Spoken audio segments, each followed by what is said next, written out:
how do you begin to build a world like Splatoon's?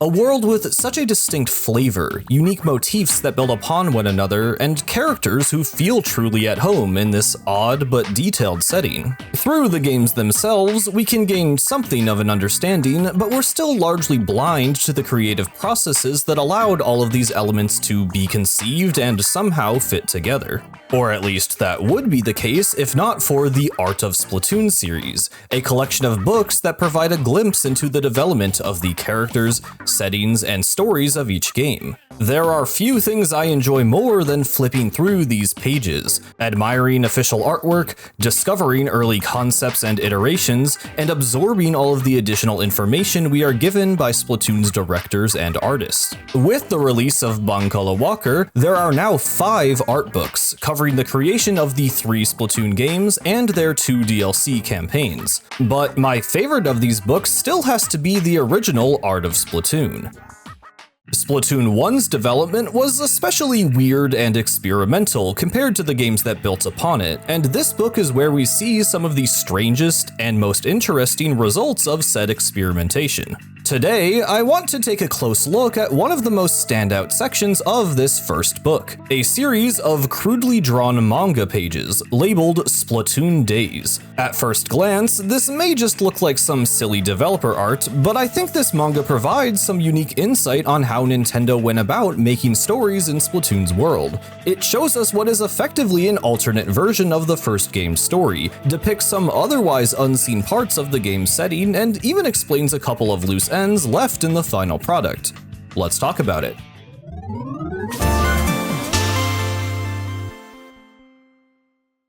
If you're someone who is interested in Splatoon lore, you've almost definitely seen the first part of this art book manga. You know, the part that depicts the death of the human race, provides the origin of the Octarian domes, and gives us a glimpse into Judd's involvement with World War V. These pages are collectively labeled Splatoon Backstory, and while the events they describe are never explicitly confirmed in-game, they are generally considered to be canon until proven otherwise. This section of the book essentially elaborates on information we already knew from Splatoon 1's Sunken Scrolls, and the details are vague enough that were these events to ever be depicted in-game, they could easily be adjusted without it feeling like too much of a retcon. Notably, this manga takes place at the earliest point on Splatoon's timeline. Along with the information provided by Splatoon 3's Alternologues, this is our best look at what actually happened to the human race 12,000 years prior to the events of the games, making it a useful starting point when laying out the foundation of Splatoon's fictional universe. What often goes overlooked, however, is the other, longer manga directly following this section. 15 pages in, the title changes from Splatoon Backstory, in parentheses, kinda serious, to Splatoon Days,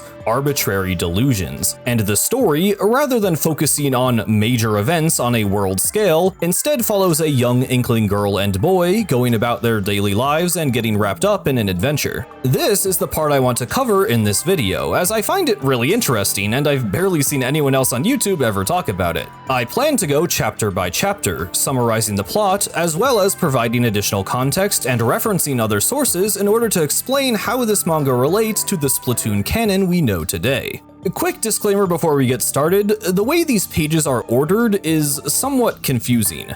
Some of what I'm about to cover actually comes from the Splatoon Backstory section, but it involves the characters that are later introduced in Splatoon Days. The story also jumps around at times, cutting to random scenes in Inkopolis in the middle of the action. For the sake of clarity, I will be describing the story in a more linear fashion, but if you want to see the pages as they originally appear, I would recommend checking out the book for yourself. Alright, let's begin. First, we have The Evil Plot of the Octopi from Splatoon Backstory. We see an inkling girl and boy living peacefully on the surface, while a group of Octarians gather underground.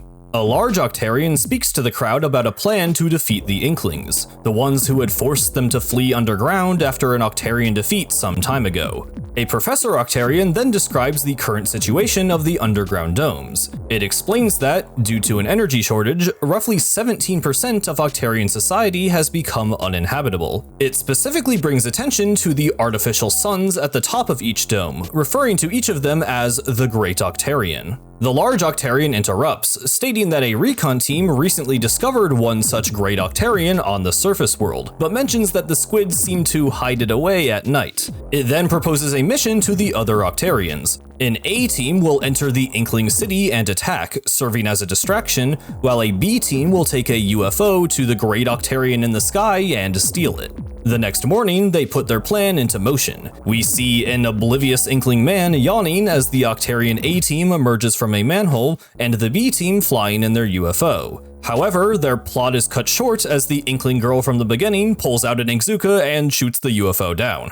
Let's pause for a second because there's already a lot here to talk about. First, I want to address the fact that this manga seems to have been made fairly early in the game's development, or at least the development of the world and story. In fact, one of the later pages contains a handwritten date, April 11th, 2014. That's 2 months before Splatoon's initial reveal at E3. In a Iwata Asks interview near the game's launch, the developers admitted that they had only finished about 10% of the game at the time of that trailer. That might explain some of the strange inconsistencies between this manga and the game. Certain ideas, like the Great Turf War, had been considered, but not entirely fleshed out, as it is alluded to with what seems like a placeholder name. Similarly, in the final game, the Octarians do live in underground domes that are suffering an energy crisis, but rather than being located in Octo Valley, here the domes seem to be placed directly under the city of Ankopolis. And perhaps the most notable difference within these pages is the characterization of the Octarians. Octarians, especially Octolings, have frequently been described as more serious, diligent, and intelligent than the Inklings. While the Octarians in the manga do seem capable of organizing themselves in large numbers, mistaking the real sun for a great Octarian feels very out of character compared to how they typically act in the games.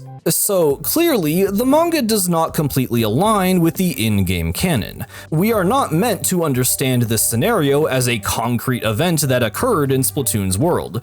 This is effectively concept art. All the same, I think it's really interesting to consider how this manga may have been used by Nintendo to explore different aspects of world building, characters, and certain plot points in order to develop them into the final game we have today. And we're only going to see more of that as we continue.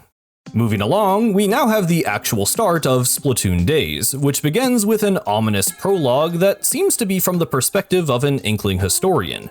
It reads, "Since long, long ago, the rulers of the planet have changed time and again, and great battles have been fought to become the ruler. Of course, we are no exception. We were victorious. The age of the squid has begun. But we must never forget, no one can remain ruler of the planet forever." I don't have much to add here, as this largely aligns with the in-game lore. The most notable panel is definitely this one, where we see several tall, dark, squid-shaped figures in front of a burning city. Some have interpreted this as the Inklings using weapons of mass destruction during the Great Turf War. In the game itself, we aren't given too many details about the Inklings' strategy in the war, beyond seeing a number of soldiers wielding bamboozlers, but on the official Splatoon world map, which was revealed near the launch of Splatoon 3, we can see an area of disturbed land on Octarian turf labeled the Great Turf War Craters. This does seem to suggest that the Inklings had possession of massively powerful weapons during the war, and that they weren't afraid to use them. The first morning. Finally, we are properly introduced to the story's main characters. An Inkling girl named Ospera is woken up by her younger brother Tript, much to Ospera's annoyance. Tript leads Ospera downstairs, passing by their mom and dad, as well as a TV, on which we can see a news report about a UFO crash. Traveling outside, we are given an establishing shot of Ospera and Tript's hometown, described as a small town by the sea with a population of about 5,000. The two Inklings join a group currently taking part in a morning radio exercise, prompting Ospera to complain further. She sighs, wishing she could have been born into a more fashionable city before realizing she could just sneak away by slipping through a sewer grate in squid form. Having successfully shaken off her younger brother, Ospera begins to make her way through the subway system, hitching a ride in squid form on the front of a train. except she falls off the train because it wasn't covered in ink. Deciding to walk, she enters a dark tunnel where a shadowy figure is seen approaching her from behind. A hand is placed on her shoulder, causing her to backflip away in fear before the figure is revealed to be none other than Captain Cuttlefish, ranting about the octopi's conspiracy. Cuttlefish becomes so impassioned that he falls on his face and Aspera runs away. Okay, let's take this one step at a time. First, it's interesting that we have a named main character. Of course, the games would go on to refer to the protagonists only by their agent code names, -8 who forgot their original name. Outside of the idols and some minor band characters, Aspera and Tripped are pretty much the only Inkling children to be given actual names. It's hard to say if these were ever planned to be used beyond this manga, or if they were just stand-ins for the player's own name, but it's cool to see nonetheless. Something else you may have noticed is that while Aspera looks about how you would expect for a Splatoon 1 Inkling girl, Tripped doesn't quite match the iconic Inkling boy design. While this could have just been a decision made to distinguish Tripped as his own character, I think it's more likely this is another sign of the manga being made early in development. When speaking on the Inkling designs in a 2015 Famitsu interview, designer Keisuke Nishimori stated, "The design was centered on the girl at first, and then the design of the boy was thought of in comparison." Art director Seita Noi provided details on certain design goals, explaining that he wanted to make elements such as the eyes and tentacles easily visible, but the form and silhouette were given a great deal of attention. Having a broader pelvis than shoulder width and the athlete-like form gives the impression of a sporty character who is satisfied with his or her life. And when speaking specifically about the Inkling boy's hairstyle, Inouye said, "At first we had something that looked more normal, but it didn't really catch our eye, and it also didn't look like he'd be into sports. The image of whether or not a person is likely to play sports was very important. I decided to go with the image of someone who is likely to play extreme sports rather than simply looking cool." This is just my own speculation, and I could be wrong, but it's possible the original normal style Inouye is referring to is what we see here on Tripped and his father. Alternatively, there's also this set of Inkling boy concepts in the art book, whose hair is certainly more unique, but evidently not quite what the art team was going for.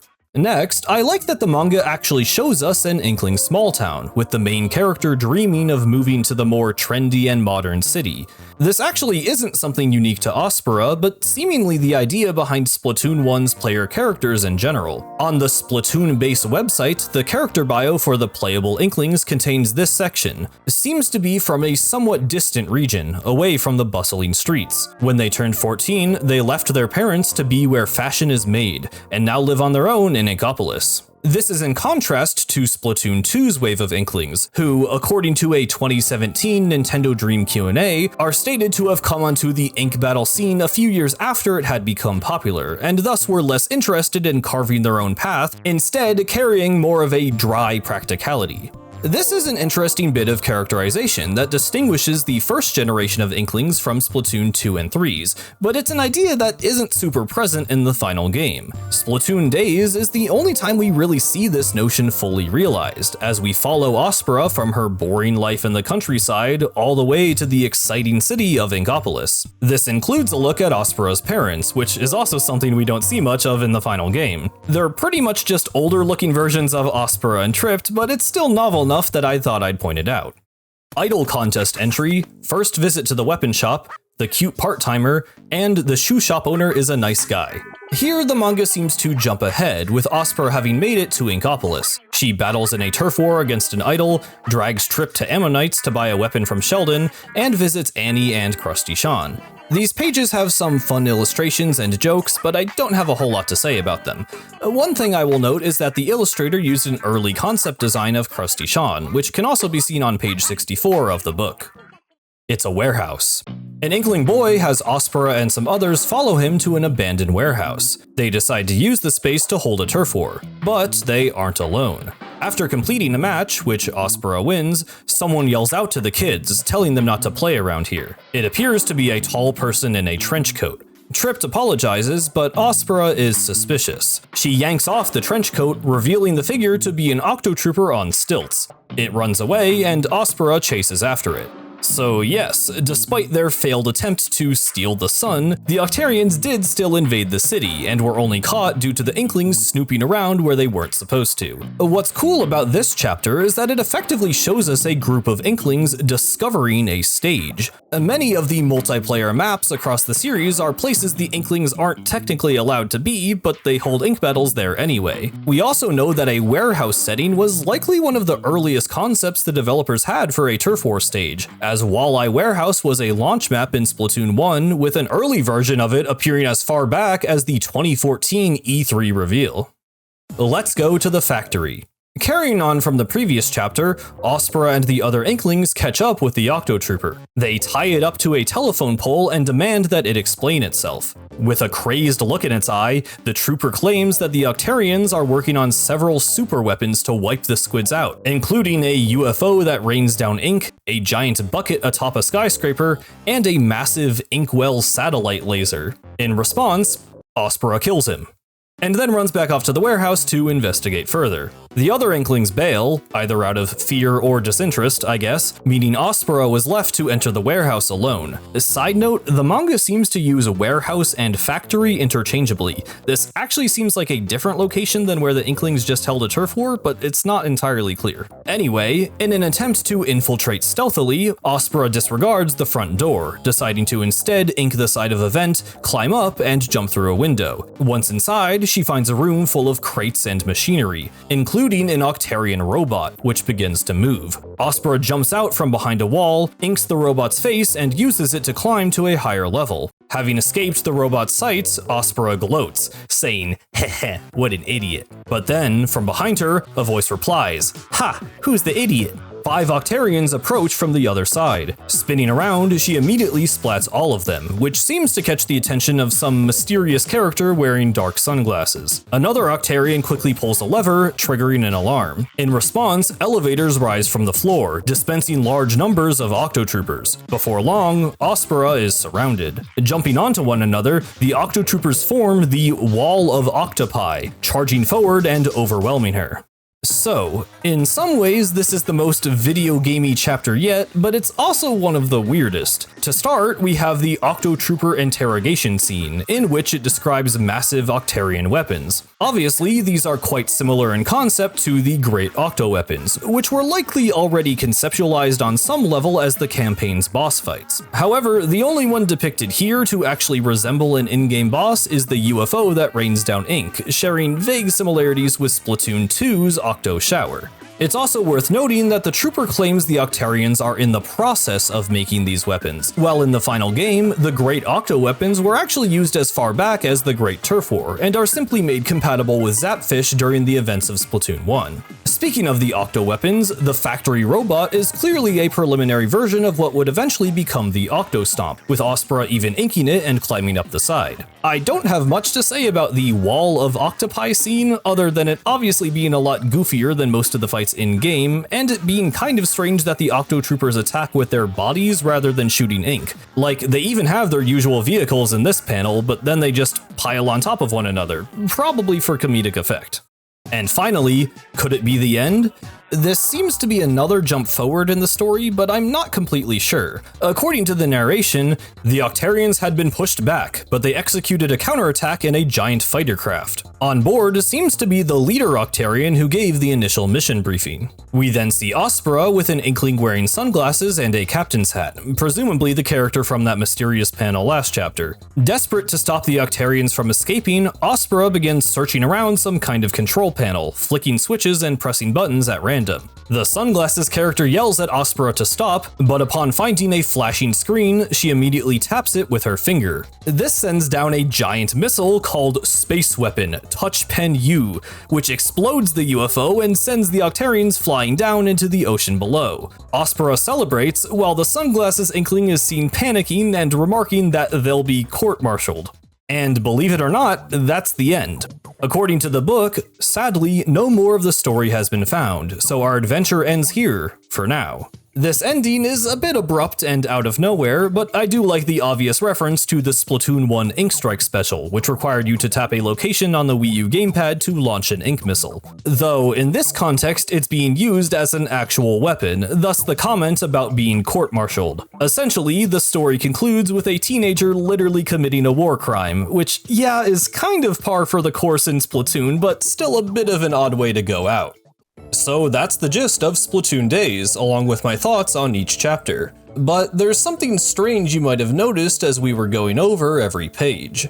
Several pieces of text in the narration and dialogue have been redacted, covered by pink caution tape and construction signs. My first thought was to take a look at the Japanese version of the book to see if it was any different, but nope, the same redactions with the same pink tape. Of course, different languages structure sentences in different ways, so it's possible that you could glean some extra context from the way the original text is written, but through the use of Google Translate and a conversation with some people more versed in Japanese than myself, it was deduced that we're pretty much working with the same information. While Splatoon's in-game text does have a bit of a history of varying wildly between different localizations, it seems like the art books are mostly pretty faithful. So the next step is to guess what this text might have originally said and why it would have been removed. For some words, it's not too difficult to guess why they might have been excluded.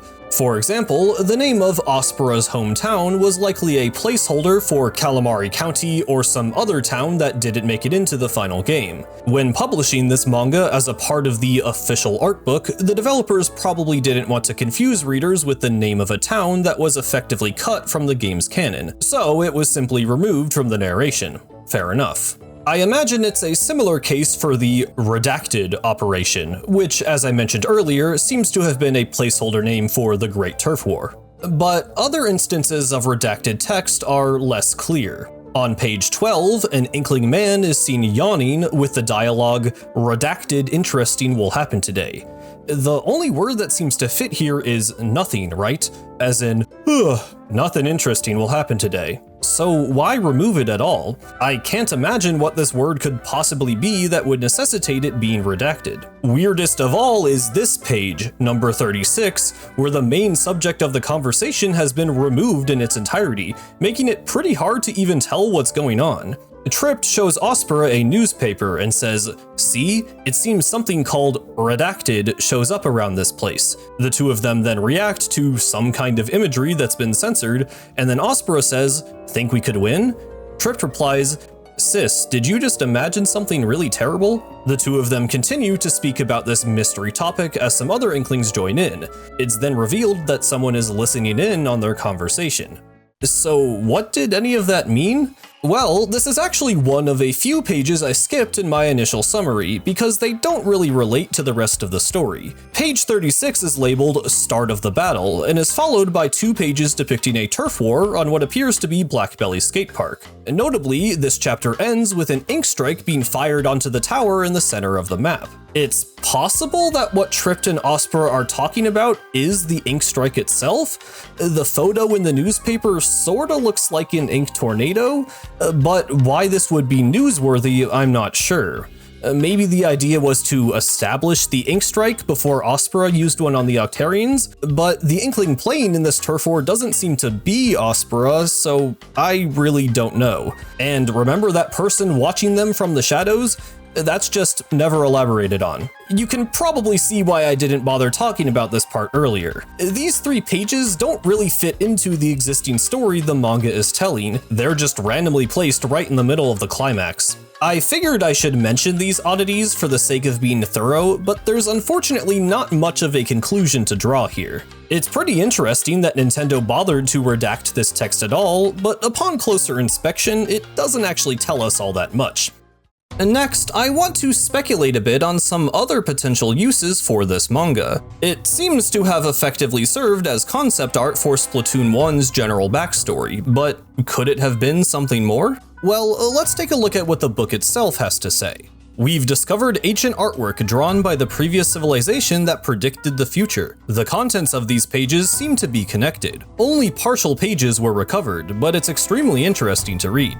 Well, that's not very helpful, actually. Are we meant to take this literally, or is this just the Squid Research Lab way of saying they had some developer art on the cutting room floor? Honestly, I'm inclined to believe the latter. A human predicting that the death of their species will come in the form of World War V and global warming is believable enough, but the idea that they accurately predicted the Inkling and Octarian conflict is a bit silly. To make matters more confusing, in this video, I have made the distinction between Splatoon backstory and Splatoon Days, based on the title cards of the different pages.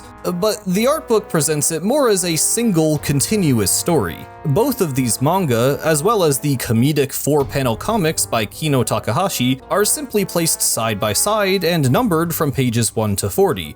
I personally don't think we can rely too much on the framing of the manga provided by the book. Instead, I think we should consider some other appearances of the manga, because, as a matter of fact, the art of Splatoon is not the only place we see these illustrations.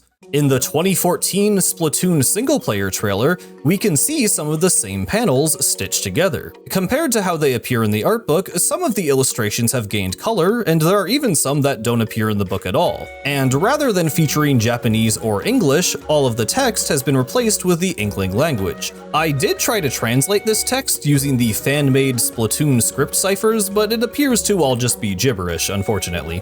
So, what is the manga doing here? While it's not at all confirmed, I don't think it's entirely out of the question to think that this story may, at some point, have been planned to appear in Octo Valley. A number of its pages wouldn't feel too out of place among the sunken scrolls, and it could have been another way to add some context to Splatoon 1's narrative. In fact, several of the scrolls are flashed on the screen in a similar manner, appearing just as they would in the final product. Of course, it's entirely possible, and probably more likely, that the manga's use in the trailer was simply for the sake of visual flair, much like the short clips of hand-drawn animation, pixel art, and the ink tank music visualizer, none of which appear in the final game.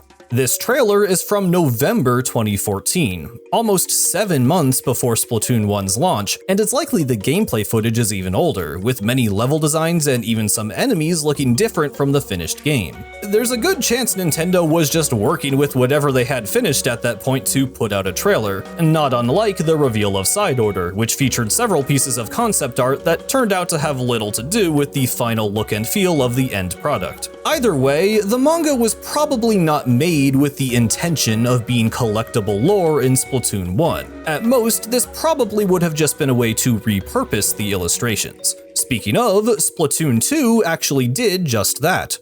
Have a look at this.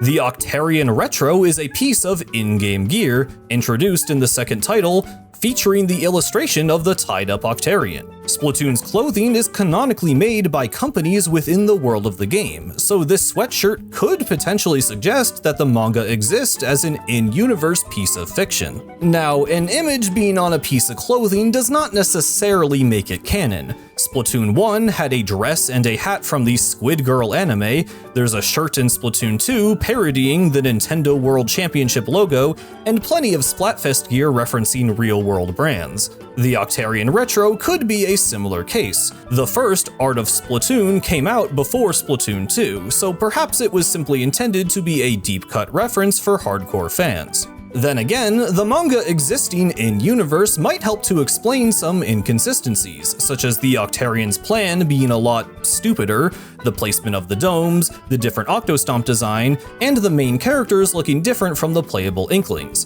However, I think it ends up raising more questions than it answers. It's generally suggested that the Inklings are unaware of the Octarians' technology, their energy crisis, and their attempts to invade Inkopolis. Considering the story's clear Inkling-centric bias, it wouldn't make much sense for it to be made by an Octarian, not to mention the use of Cuttlefish, who is just an actual person. So I don't think this theory holds up either. It's likely that the Octarian Retro is just a fun nod to longtime fans, especially taking into account its name. Also, is it just me, or is it really weird that this is the illustration they chose to use? Like, not a funny drawing of an Inkling, or Judd, or even a normal Octarian, no, it's the guy who gets tied up and shot in the head. Interesting choice for merchandise. But with that, we've pretty much exhausted every possibility. Splatoon Days is almost definitely not canon, featuring a number of major inconsistencies with the setting and characters of Splatoon's world.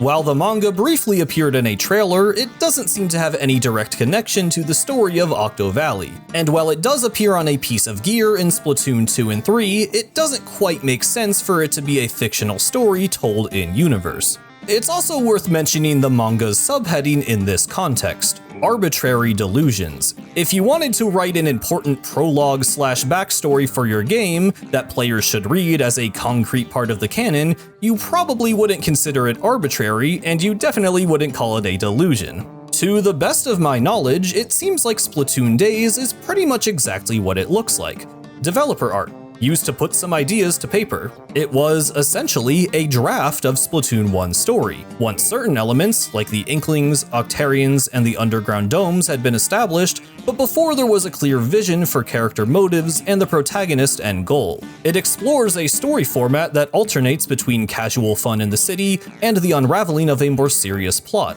much like how a player would eventually experience Splatoon's world in the final game. That's not to say the manga is obsolete, of course. The point of an art book, after all, is to give fans and aspiring artists a glimpse into the creative process. By taking note of the differences between concept and end result, we can infer why certain changes were made and recognize that some ideas simply had to be left behind. And even if the final product is perhaps better off with some things left on the cutting room floor, that just means it's up to us to appreciate and reinterpret those details in our own way. This is why I believe the manga was included in the art of Splatoon, to give us this extra context, allow us to imagine alternate possibilities, and give us a better understanding of the journey the developers took to create a world as strange and fascinating as Splatoon's. With all of that said, there is one detail present in Splatoon that, to this day, never quite made sense. After launching the game for the first time and customizing their Inkling, the player will be dropped into a modified version of Urchin Underpass, serving as the game's tutorial. Nothing about this is too notable until they get here. The player must drop down into a large, open area. The ground here is coated in enemy ink, which makes sense as the tutorial is teaching the player not to step in it. But while Splatoon 2 and 3's tutorials simply use the ink color complementary to the players, as would be normal in multiplayer, here it is specifically the purple Octo ink of the Octarians that is used. And front and center is a crashed Octarian UFO, which seems to have fallen out of the sky. Upon completing the tutorial, they arrive in Inkopolis Plaza and are shown the news broadcast for the first time. Here, of course, Callie and Marie report on the disappearance of the Great Zapfish, but they also infer a connection between this event and a recent UFO crash. A photo is shown on the screen of a standard Octarian UFO with a large tentacle sticking out of it. Completing Splatoon 1 story mode seems to suggest that Callie and Marie were correct. The Great Zapfish was captured by the Octarians using flying vehicles. But that still leaves us with one question. What caused this UFO to crash? It's clearly not the one responsible for stealing the Zapfish, as it never made it back to Octo Valley. Neither the pilot nor the attacker are ever seen. All we have to go off is the tutorial and this photo. A crashed UFO and a news report. Now, am I saying Ospera exists in Splatoon's universe after all, and that she totally shot down this UFO? No. As I just mentioned, there are simply too many inconsistencies for me to consider Splatoon Days canon. Even in this specific scene, the design of the UFO is different, it's on its way to steal the sun, not the Zapfish, and it lands near a bridge, not an underpass. But like other elements of the manga, it's possible that this is one idea that made its way into the final product, even if the details and context have been altered. The facts are, a UFO did crash, and we don't know why. It could have just been shot down by Callie or Marie as active agents of the new Squidbeak Splatoon, or crashed due to some kind of malfunction, but I find the idea of a random 14-year-old seeing something in the sky and immediately murking it with a bazooka to be very funny. So this will be my personal headcanon henceforth. Thank you for coming to my TED Talk. That will do it for this video. As I mentioned at the beginning, Splatoon's art books are full of amazing illustrations and interesting lore, and a number of standout gems like the Splatoon Days manga. There's a lot to learn from them, not only about obscure aspects of Splatoon's universe, but also the iterative process of designing characters, locations, and stories. I have a lot more I could say about the contents of these books, so if that's something you'd be interested in seeing, let me know. Until next time, this has been Cosmic, farewell.